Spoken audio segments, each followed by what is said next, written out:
Welcome to What's Your Sign? I'm Julia Loken. I'm Stevie Goldstein. And I'm the baddie of this podcast. Hell yeah. You bad? Entering my villain era. Oh, shit. Yeah. What era were you in before? Also villain. Always villain. Just a new Deluxe villain. I was main character villain. Now I'm like villain. I was origin story villain, and now I'm like real villain. Okay. Hell yeah. Villain of killing it on the memes. The floor plans are out of. Oh yeah. People like them. That's cool. I'm glad. People are fighting so long to make them. So I'm glad. They're sick. We haven't it. seen. Lisa made some killer astrology floor plans on our Instagram at What's Your Sign Podcast. And yeah, I mean, it hit a nerve. Like, people are like, I need a cold plunge. Like, where's this thing? Or like, I will die. Bury me in this room. Just something of like, maybe it's for all of us Zillow lurkers. Like, it did. The villain worked for us. I think it's a very not all astrology memes or memes in general, I feel like have to reference a thing you have to get or something like that. And I feel like blueprints are a thing that are so recognizable and easy to understand. And also there's something that goes like, oh, this is me. Not everyone can know a chart, but they can know a blueprint and feel like both recognized and I know and judged. The Leos were very split, and I felt like for that one I really did try to be more positive. So most of the other ones I was like, there have to be at least like 4 mean things said in here. And that one I did try to be nicer. And then they're like, you didn't get it right. And I'm like, oh, okay. You want to hear you want to hear draft 1? Yeah. Because it wasn't nice. Yes. But I like this idea of like laying out a natal chart now in a floor plan. This could maybe be like what realms of the houses, if the houses were each a room, maybe that's wouldn't like freak people out as much as like the pie angle. Any astrologers listening is like, don't do this. But I mean, why not? Why not? Also, we use columns and everyone bitches about that. So why not a blueprint? Yeah. Well, as a way, I mean, certainly as a conceptual way to show people a thing, and as like a fun exercise, you know, not to throw out the natal chart. Can you but actually we're done with it. Yeah, it's over. Chart toss. Now that's our collective villain era. Natal charts are done. Guys, I did go ahead and finish. I was gonna say, what other villainy deeds have you been getting up to? Well, slashing any I had tires. A show, and someone was kind of rude to me afterwards, another comedian, and there was like a group of people. So one of the other people was like, oh, well, she hosts this really popular astrology podcast that you would like, to the person who was just rude to me. And I did this thing, and I think Eliza Kelly mentioned it like in their first interview with her years and years ago, but she started asking me about the podcast, and I just didn't ask her what her sign was. And it just felt so powerful to be like, here's all the information that you need, and I want none from you. Yeah. Wow. Ooh. I thought you were gonna say, I don't think you'd like it. Hey, I actually don't listen. Ooh, I think that's a good burn that like applies to so many. Like, I don't care to know anything about you, anything further. I'm getting enough information from what I'm seeing, and no further questions or comments. Especially because our podcast is called What's Your Sign? It seems very mean to be like, it's called What's Your Sign Podcast, and then just not be like, and what's your sign? Yeah. Yeah. It's like, I don't know. It felt like did you ever get it, or no? And I probably won't. I mean, I'm sure I could look it up, but I just don't really have any interest in knowing it. No. It's, and also I was thinking about this because I know we talked about like our least favorite rising signs on a previous episode, which clocks. But I was thinking about the people that like brought up the hatred I felt for those signs in those moments, and I was like, oh, they were just being, truly think of this in my walk this morning, the opposite of their sign. It was like, I'm rejecting all these things of these Virgo traits, or I'm rejecting, like, it was like, speaking of like villain air, it's like, oh, I'm meeting this tethered, opposite, rebellious, but because you can't be known thing. I don't know. This just came to me as like, anytime I've met someone that like icks me off, I find out their sign. I'm like, oh, you're like fighting so hard against this sign, and it's too fucking apparent. And you can pay me to talk about it further and deeper if you would like to. Yeah, I think you're right. I think especially when you're not embodying a part of yourself, and whatever it is, it doesn't have to be like we know it as the natal chart, but it can just be like not telling people that you love Dungeons and Dragons, or that you like, you know, like it feels like it just doesn't feel good when you meet someone who doesn't want to share about themselves or be honest about who they are and what they like. Imagine that on like the socio-psychological level. It's like, ugh. Yeah. Like, I'm even thinking too, like some of the most like, oh, so selfish or whatever person, and I'll meet them. I'm like, Libra, like Cancer, like what? Like this is, oh, okay. Yeah. You need to learn this. Got it. This is the, you're giving me the oppo, and maybe there's other stuff in the chart. Again, usually I'm not at the point of wanting to find out more with a person like that, but yeah, just something I've noticed of late where I'm like, oh, it's not even this sign that I'm hating. I'm hating that you're not being this sign. I hate that I'm not getting this sun sign quality out of you. And not everybody's for everybody, but yeah. But I think that fits if some people are for nobody. And for you, no foreplan. You can just disappear into the abyss. Thank you. Empty boxes. Yes. With nothing. I really liked there was some specific Gemini discourse that was very funny to me. Where I was like, really?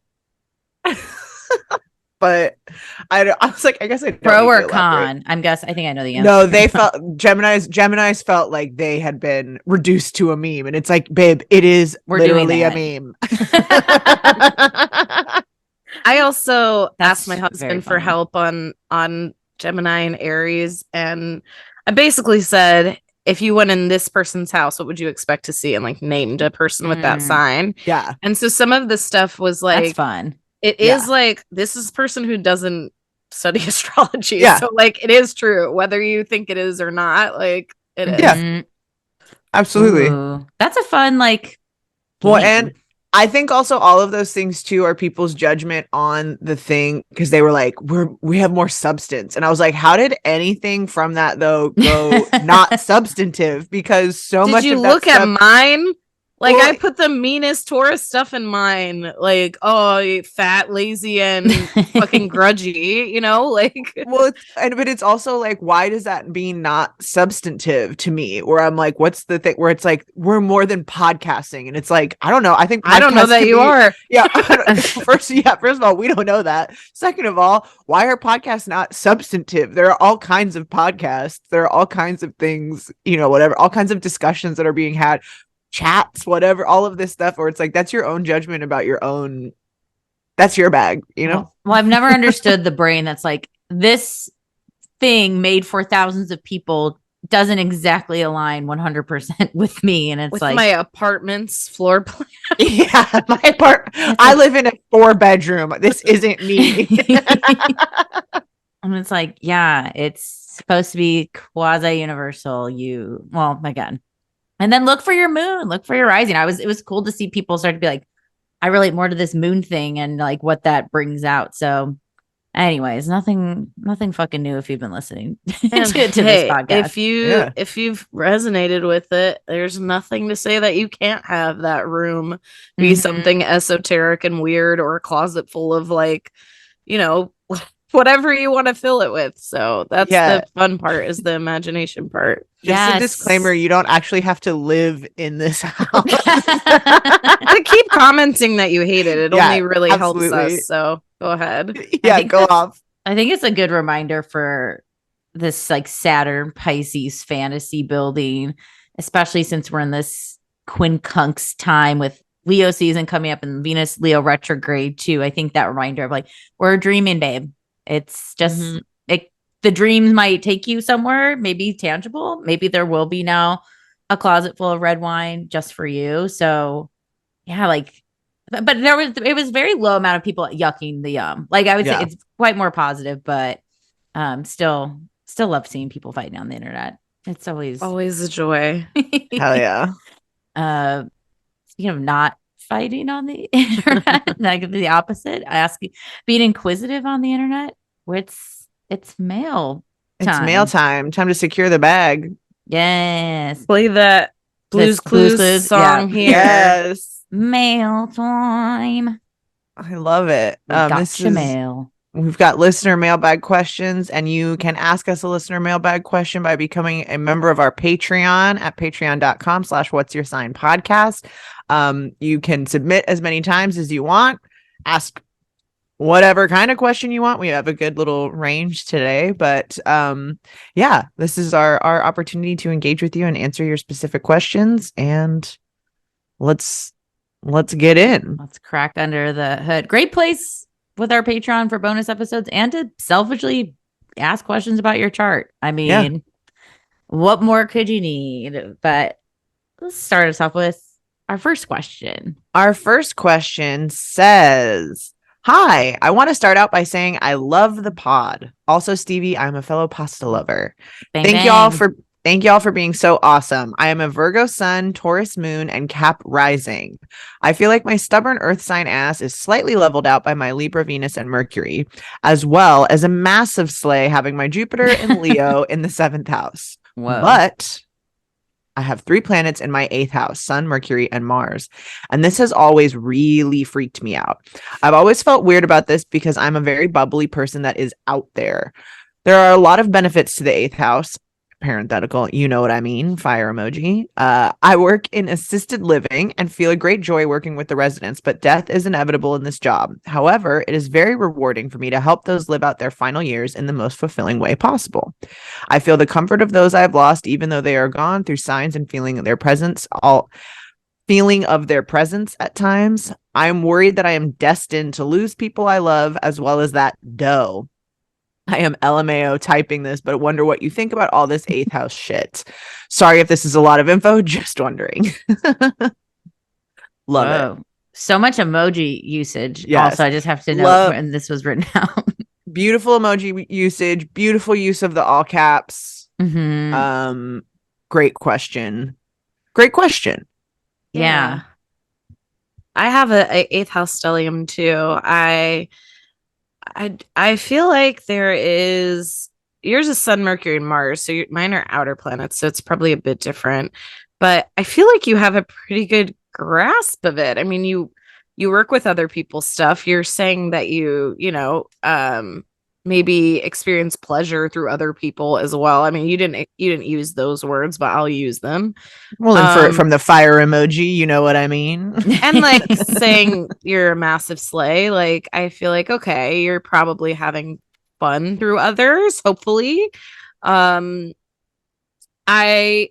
feel like the 8th house and Scorpio stuff, I think, gets this reputation of being dark, when I don't think it necessarily is. I think it's like this ability to look at the dark or to bring it to light. And I think like our past guest, Madison Shepard, I just watched her do a set of stand-up, and she brought up so many topics about like death and about sex and about, like when I die, what's gonna happen to my sex toys, like that kind of premise.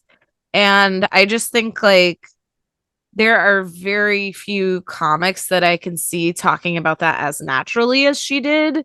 And so it's not necessarily that this is like something she obsesses over or that it bothers her, it hangs over her, but it's like she is like bubbly and bright, and it is easier for her to do those things. Not to say that it's easy for you to like work in this facility and lose people, and that might be something you grow out of.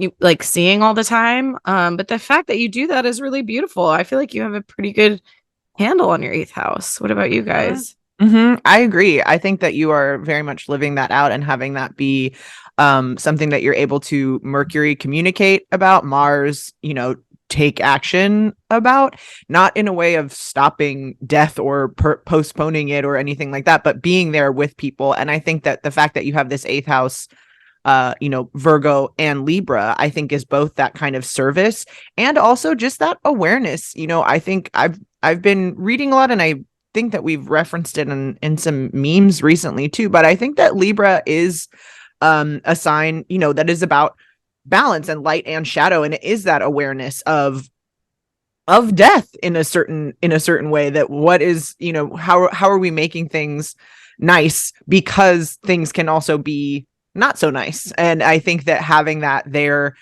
again, it sounds like you have an awareness of that already. You're living that out. But I think that also does make one be more out there and alive and vivacious, because you are constantly confronted with that. I think there are people that are not confronted with that in a way that makes them maybe take life for granted a little bit more, or be fearful of things that aren't as serious as death, And I think that knowing that, having experienced it, being with people during that time, I think that can really help give like a good, healthy perspective and a healthy relationship. Again, it doesn't mean, and I think also just a broad blanket statement, having something in a house does not mean these things are going to happen to you. This is the area that we are kind of having things play out. So it doesn't mean anybody is destined for anything, or because I think that someone might see a 7th house stellium and go, oh, I'm going to be great in relationships. But that could mean that someone has terrible relationships, because that's where we're learning about things. We're needing to do a lot of work around relationships. Relationships are taking a lot of focus or something like that. So I think, again, just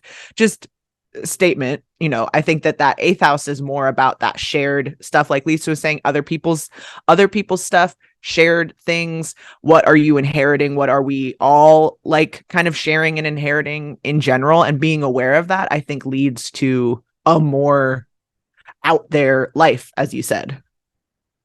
Yeah, I love all this. And I think a good reminder too about the 8th house is it's above the horizon line. Like you mentioned about, I'm bubbly and out there. And it's like, well, yeah, we're 8th house is a very visible collaborative space. And of course it gets wrapped up in the sex, death, and taxes stuff. And yeah, you working in assisted living is a bit on the nose for 8th house placements. I think being able to access that space is a power of 8th house people.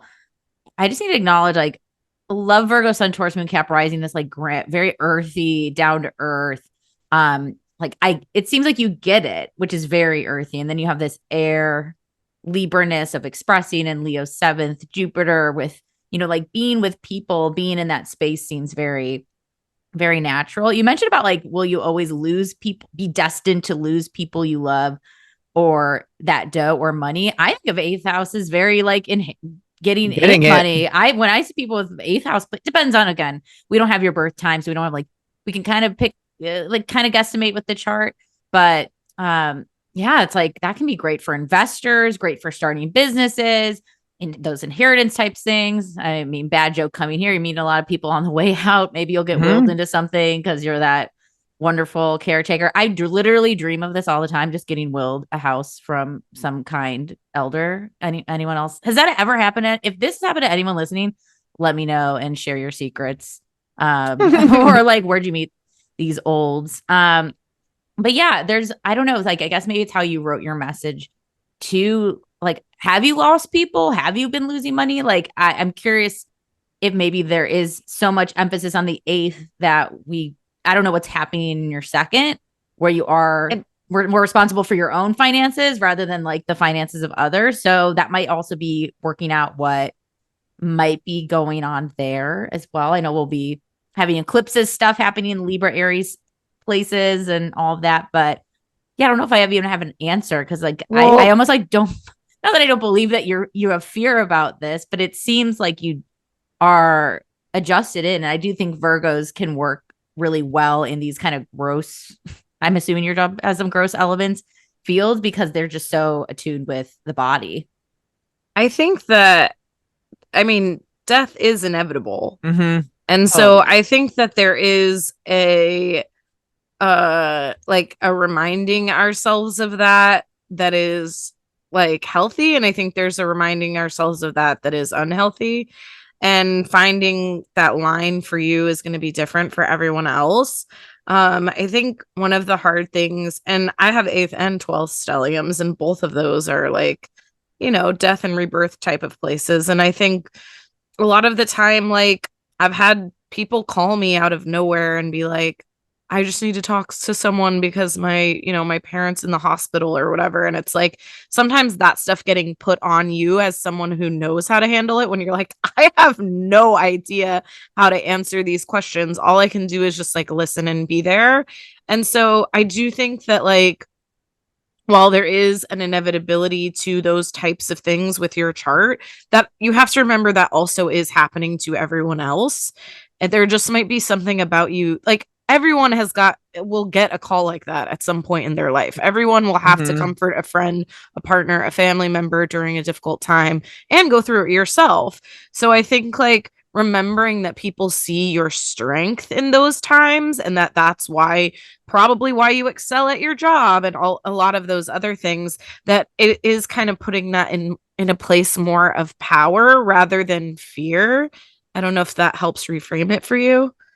Yeah, I agree. I think that, yeah, everyone is destined to lose people that they love, and money too, frankly. Like, that's not I don't mean great sums of it. I don't mean all of that kind of all of the money that you have, but I think that, you know, you're triple earth, wanting that security, wanting a guarantee that those things are not going to happen. You know better than anybody that that's not possible. But I think that, can you still, like, are you destined? Yeah, again, the same way. All of us are. I think it's less about that, like Lisa said, more about having a healthy kind of, you know, you just, I think, are thinking about it's in your awareness. And so this is a thing that, you know, as a Virgo sun, Cap, are you moon or rising? Sorry. Cap rising and Cap rising Taurus moon. I think it's more just, this is something that, you know, you should be aware of, and not everybody, again, is confronted with this all of the time, and so they are not thinking about this as a possibility the same way that you are knowing it is a possibility.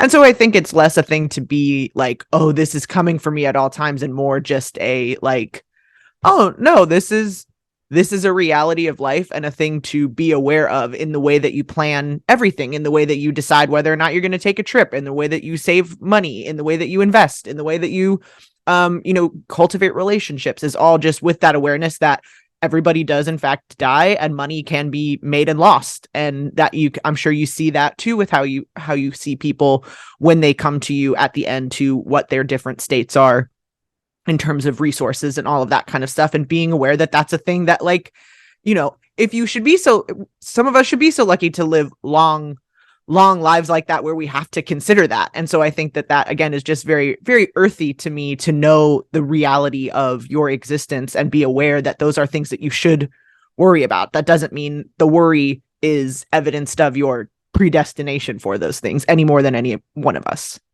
Mm-hmm. I think you can dig into the 8th house in other ways too, and you can find, you know, like, oh, it's not all so bad if you like tattoos, or if you like, you know, like, if you have other interests that feel like they fall there, like tapping into psychic, like the mysticism too. Mm-hmm. Yeah. And then finding that you actually enjoy those placements in that way might actually pull you out of that fear a little bit. I think it's a very humorous place too, honestly, because It's the stuff where it is like the cosmic joke. Yeah, all of it. So I think it is, again, like, this to me is not someone, as evidenced very clearly by your question and emoji use and punctuation and capitalization and everything, is like, this is a fun, not the topics themselves necessarily, but someone who is able to have comfortability within these spaces is someone who can really get the most out of life, I feel. And I think that is also that 8th house stuff too, is like, what is even saying I'm still feeling connected to people that I've lost because of signs and their presence, and all of that is like the reminder that this all kind of keeps going, and it's not like a done kind of thing. It is done in some ways, but in other ways it's never done. So I think that makes for an interesting funny person you could having to deal with these kinds of things. So yeah. I think too, something I'll see it a lot in eighth house people, or some stuff that comes up like eighth house transits or eighth house anything, especially coming back to how earthy you are. Like there's a lot of earth and there's a lot of like doing everything yourself. And then there's also this Leo Jupiter in the seventh is very loud in terms of being yourself in these relationships. Libra, a lot of Libra energy, thinking of these partnerships. I think eighth house is also permission to have people show up for you as much as you show up for them, and not just have it all be on you. Eighth house is just, I think of just so much collaboration and merging, because that's where we see all the resources start to merge, and you can't merge just your resources when it is whatever you're merging, whether that's in relationships or with family stuff or real estate or whatever, your career. So I think I think the lesson a lot of the time in eighth house is being able to collaborate and work with others, but in this very fair way. And we know we've talked about a lot with Libra stuff. Fair isn't just means 50-50. It might be like you're working a fuck ton. So maybe if you are partnered, like help me with this thing, or like, or I want to go back to school. Like this might be the time that you need to pick up this. So being able also to express where you need others to come support you, I think is a very eighth house lesson. And I also think you may feel like, I don't want to say isolated, but not everybody has this kind of firsthand experience that you're having either. And so I think that you're feeling maybe unrelatable in these things, and other people being, I think maybe sometimes people's reaction to these topics and not being as comfortable and not finding it funny, being like, this is so serious, that's so wrong or something, might make you feel like these are scarier topics than they are. But I think it is just that, like, sorry, you're Saturn ruled, I don't want to be like old soul, but that thing of like maturity and knowing the reality of things maybe before people. And so I think just also don't let that scare you. Let that be a thing that it's like, okay, it might take a little bit longer for me to have what I would call like peers in this space, but trust that you will get those peers and you will have people that can relate, even if it's not immediate. And to find those people that you kind of can relate to about those things, to help you make you feel not like you are a weirdo. Yeah. Cool. Yeah. A great question. So curious where your Saturn is with this Cap rising as well, and all this. We can figure it out. She said chart ruler in the 6th house. Oh, did she say that? Yeah. So you're young. Yeah, well, we know that from the Jupiter. Yeah, like, wait a second. Who the fuck is this person?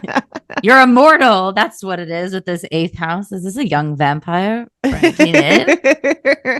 Yeah. So I think it's that too, of like, if you're there before your peers, like that's a blessing and a curse in a lot of ways, where it's like, this is a really, I think, healthy thing to bolster the way that you live the rest of your life. And I think, again, that's heavy. That's not without its burdens, certainly. And I'm not saying that, dealing with loss is a blessing or anything like that. But I think that I'm speaking more to the assisted living work. I think that it's like knowing that so many people have to wait until there is something catastrophic and they are confronted in a way that they absolutely had no choice in, or that they were not prepared for, or that they have been putting off in some way. They've been not living their life in a way that is in alignment with who they are or whatever. And it sounds like you already are doing that, and it comes with this kind of weight to it. But that also to me says that you probably are going to be having a better time just with a lot of things too. So I think that is, again, isolating, sure, but beneficial long term. You got you're a triple earth sign. That's remember that the long term benefits. Yeah. Cool. Right. 8th house is dope. Yeah. Makes sense you're into astrology, because I think, last thing, I feel like 8th housers can go so deep. So I think also, like, even though there's such a air Libra energy, it might feel like you guys just want to talk about nothing. Like, let's go more into it. So, 8th house problems. Wanting to dive a little deeper and get into the meat. All right. This next question is great.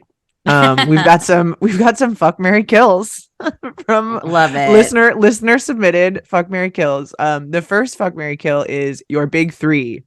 Oh my God. Well, my big three is Taurus rising, Cancer moon, and Taurus sun.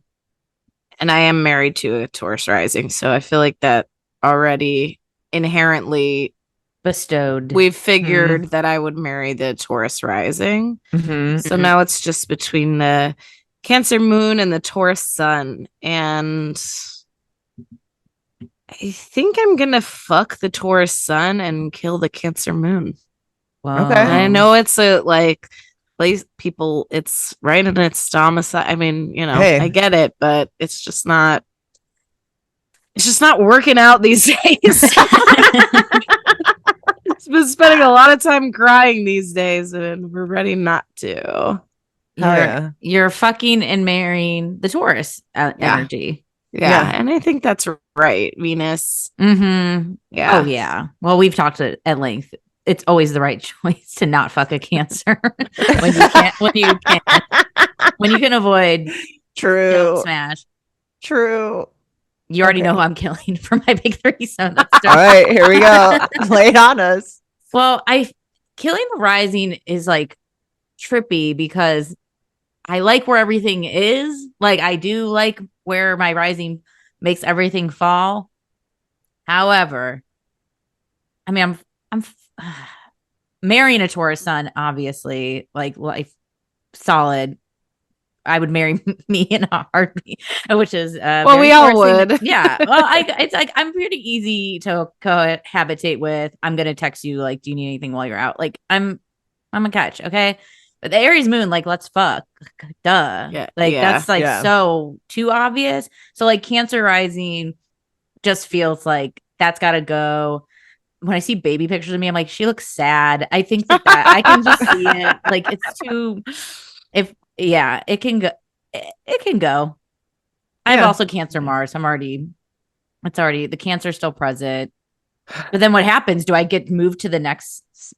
Do I become a Leo rising? Leo rising's not bad. Then I will fucking for sure murder the Cancer rising in my big three. And I do love being a Cancer rising. This is a game, you guys. Y'all get it. You get it. Okay, I think I'm also gonna kill my rising. Whoa! Wow.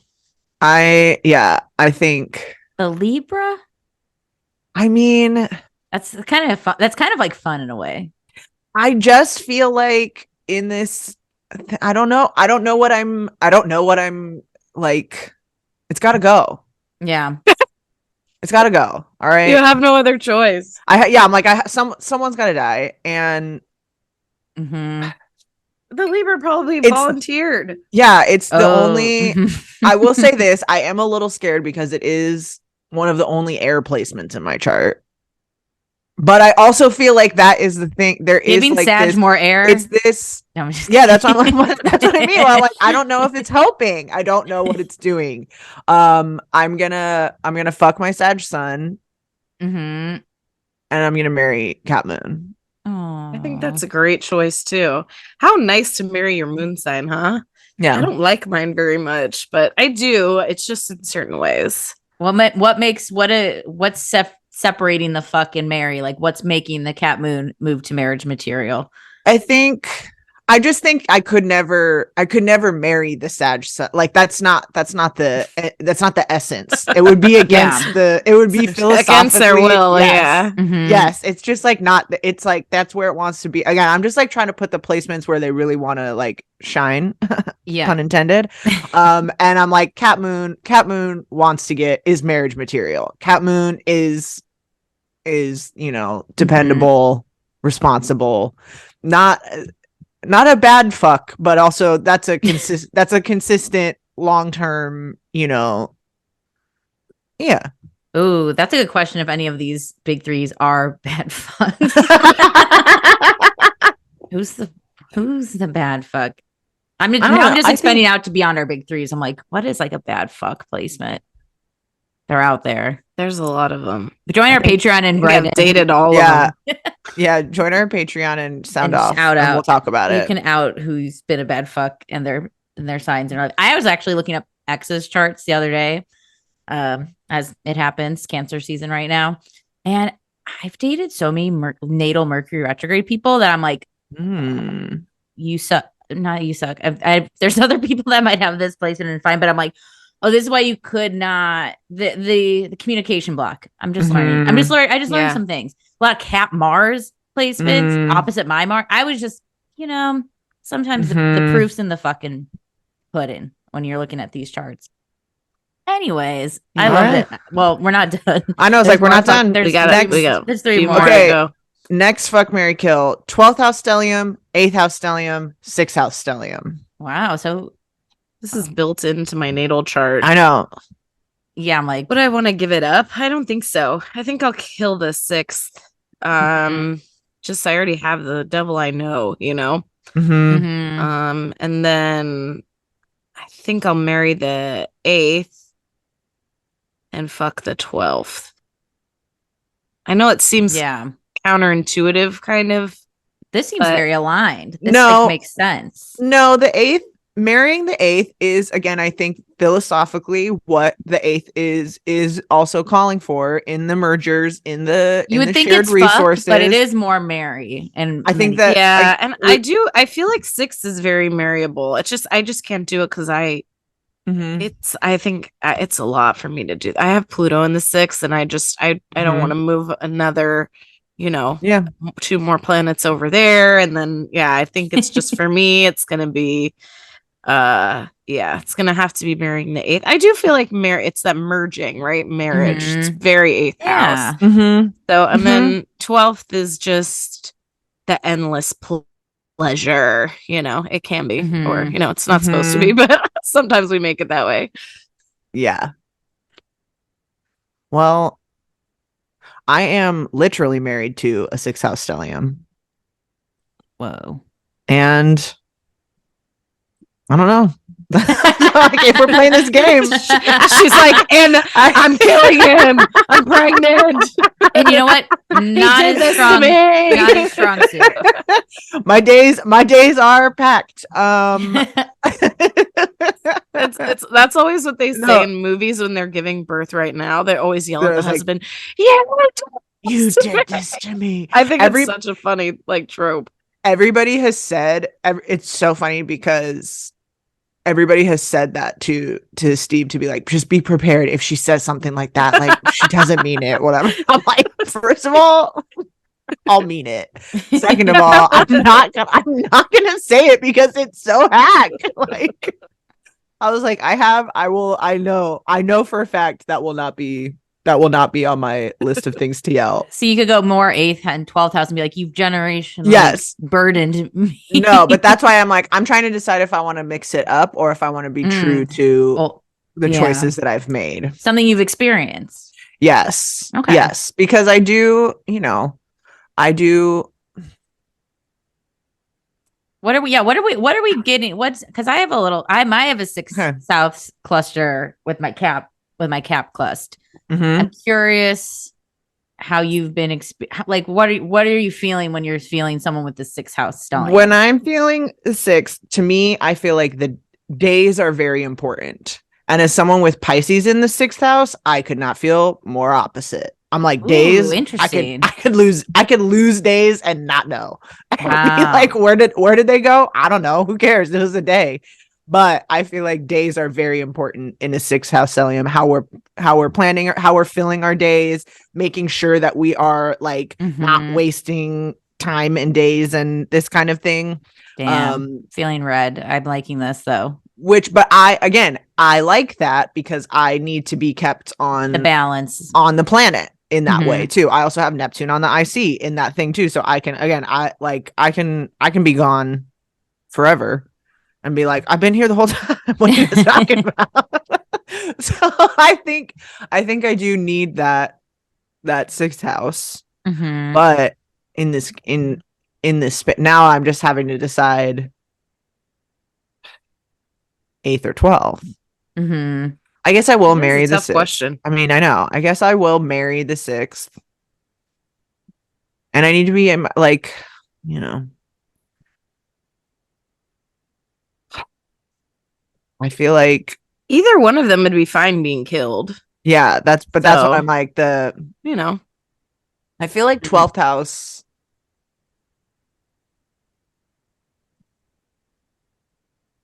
My gut's going fuck 8th. Kill 12th. Okay. I feel like it's right. And but only again because I'm like 12th will never 12th is like, I dare you to kill me. I'll never fucking die. I'll come back as something else. See you next time. And that is maybe a cheat, but whatever. Yeah, I always like love 12th house stellium people. Like I feel like when I meet them, like, you're weird. I like you. It's so much usually near the rising too. It's like very intimate and personal. I know all these beasts quite well, but I don't know where to invest in what. But I think I will marry a 12th house stellium. I can get down. Mars and Chiron there. Yeah. Let's dissolve. Like, let's lose our minds together. I think did I say marry? I'm going to fuck, actually. I'm going to switch that to a fuck. Okay. I think I will marry the 6th house stellium. I had a positive Saturn return in the 6th house space. I do think while mine is ruled by Sag Jupiter, which is a little wild, a day can be different every day as well. So I don't know. I think if we can get down with that, again, it depends on what 6th house stellium they have. I'll lock that down, and I'll kill 8th house. They'll be fine. It's just they'll be fine with that. But I really like. I'm like trying to think if there's a house stellium where I'd be like, no, like I'm scared of you. I think there's some. They're out there. They're out there. No, I think that's I feel like first house would almost be harder to deal I would kill the 2nd house very quick. You can go. Good one. We have 2 more. Two more. Okay. Fuck, marry, kill. Saturn square moon. Saturn conjunct moon. Saturn opposite moon. Okay. Killing this Saturn opposite moon is my kill.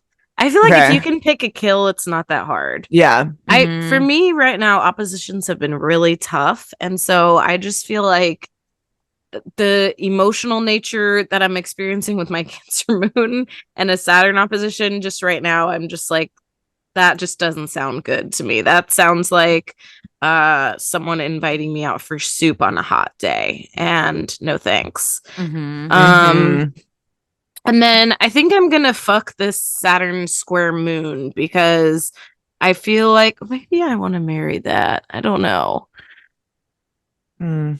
I think I want to marry the Saturn square moon. I feel like there are lessons and growth that come from squares. And so I feel like with that, you're going to be constantly learning, and there might be pushback and it might be tough, but I feel like you're going to get something out of it. And then I'm going to I feel like Saturn conjunct moon, that's a good fuck. I feel like it's emotional, but it's also like, I feel like, the Saturnian, I'm thinking of like Capricorn, Cancer, like, it's just very like natural. I don't know. I think maybe I'm jumping ahead here, but Saturn square moon is the best of these 3. I think this is the prized puppy. I'm with you. Yeah, I think I agree. I also just have mortal enemies with their Saturn conjunct moon and Saturn opposite moon for 2 very different reasons. One is Saturn's really conjunct repression, like weighing the moon down. And then Saturn opposite moon is like the flakiness of I think the Saturn tetheredness. The repression to me speaks to good fucking possibly. Right, this can work. All can work. All can work. Depends what you need. But Saturn square has the most like, if used wisely, there could be what you're saying. It's like I'm making a hand symbol, which you can watch our video episodes on YouTube of like a making of like a mountain form. It's like the tectonic plates pushing together. I think a square is always going to be preferable because it will make you do something. Yeah. And I think Fuck that me already. the whatever, like, I mean, I think that's the right answer. It might be. And I know people are like, what, a square? It's like, yeah, baby, go a little deeper here. But I think all could work. Yeah, it depends on these placements too, but it also depends on if we're talking about it as like a transit in our natal chart. I mean, those things. Yeah. I still think I would pick it that way. I feel like it's obviously all of those things can be overcome too, and they all have benefits to them. But I can tell that, you picked the tough placements, and it wasn't like sextiles, Yes.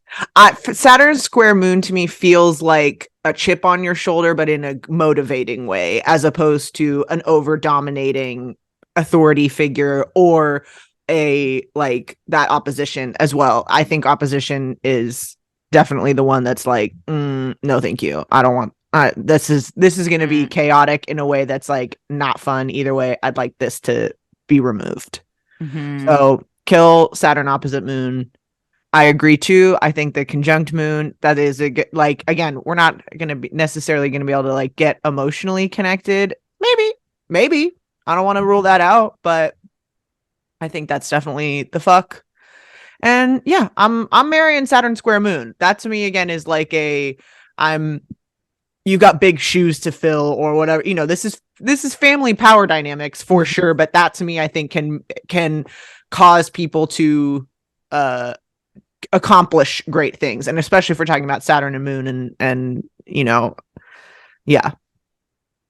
yeah, I think I'll definitely marry the square Saturn square moon, just most, I think, best potential. I'm also like have married and fucked and killed and loved and been friends with like all of these combinations too, but I think I will kill the Saturn conjunct moon. Maybe I'm thinking of like many Aquarius moons and Saturn Aquarius people I've encountered in these last few years where I'm like, oh, sweetie, just get back to me later. or after whatever it is Saturn needs to go with you. Cause there's something like, I just grabbing my chest. Like there's something closed, and I'll fuck a Saturn opposite moon. Seems fun. Seems like a little like unprohibited as well. Like a little more open. That's it. That's the, but Saturn's, we like a Saturn in the bedroom in the mix can be quite helpful. Yeah, I like it too. And our final round, fuck, marry, kill, podcast episode, YouTube episode, live show. Very specific. Look, I'm marrying the live show.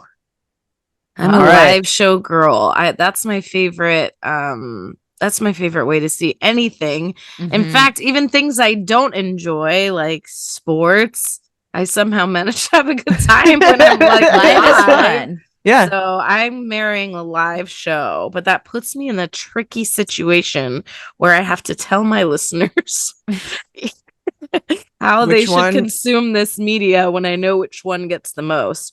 I am going to kill the podcast app. I feel like it's not because the podcast is bad. It's because the YouTube gives you more. And you can also just use it as a podcast if you want. If you don't don't want to watch it, you can put it on your TV and like clean your house like you normally do, and it can just be there. If Stevie is making a hand motion, you can kind of run into the other room and be like, oh, cool, like that or whatever. So that's I'm gonna fuck the YouTube and I'm gonna marry the live show. And then they'll know whose voices are to which faces, which does happen often. I've been like, Lisa, I'm like, no, that's the other voice. Like, oh, I'm like, yeah, that's my pick. And I also think, I know you guys love the audio podcast, so sorry, we still love you. Yeah, you'd still get it with YouTube. So that's like a very valid argument. I had not thought that, and that's really changed my whole strategy on this. Yeah, same. I had a totally different answer until that point. And I feel like once again now that is maybe the right answer, because agreed, the live is always the best. It's the most fun. Yeah, now I'm thinking like these two mediums are so similar now with the podcast and the podcast is like the OG though. There's something like I do feel loyalty. Well, that's I want to marry the podcast because I'm like I already am married to the podcast. Like that, of course, I married the podcast, but I like this point though that the YouTube is maybe I'm gonna marry YouTube. Fuck live show because I want live show to stay special. YouTube, like YouTube. I'm gonna marry. I'm gonna fuck the live show. All right, I'm gonna kill the podcast. All right. Well, right. If it was like a gun to head right now, the execs at our podcast network, which is us, where like you can only do one. I'd be like, probably YouTube. I think we are moving to a video, and you can still get the things. I was gonna originally kill the live show only because I'm like, well, I'm not gonna kill the podcast as a concept. But now fuck it because this is like we're good. But, you can put your audio on it. Less ads for now until it builds up. Our YouTube is steadily we are a late launcher.